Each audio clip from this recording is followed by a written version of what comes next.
English short stories. Decoding the roar. The afternoon sun beat down on the dusty workshop as Liam stared anxiously at his open car hood. His trusty sedan had been making a terrifying rattling noise for a week, and he was bracing himself for a massive repair bill. Elena, the head mechanic, wiped her greasy hands on a rag and stepped forward.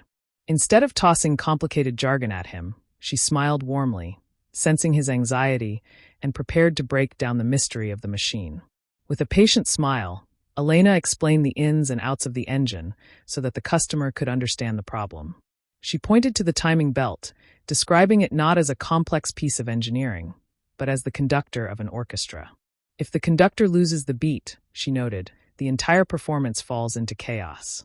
Liam watched intently as she demonstrated how a worn-down belt was causing the pistons to fire out of sync, creating the awful racket. Suddenly, the intimidating maze of wires, metal, and hoses began to make perfect sense.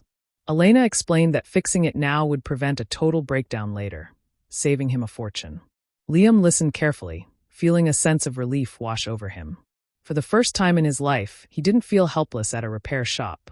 He actually understood exactly what his car needed to get back on the road safely. By the time Elena handed over the repair estimate, Liam didn't hesitate to sign it.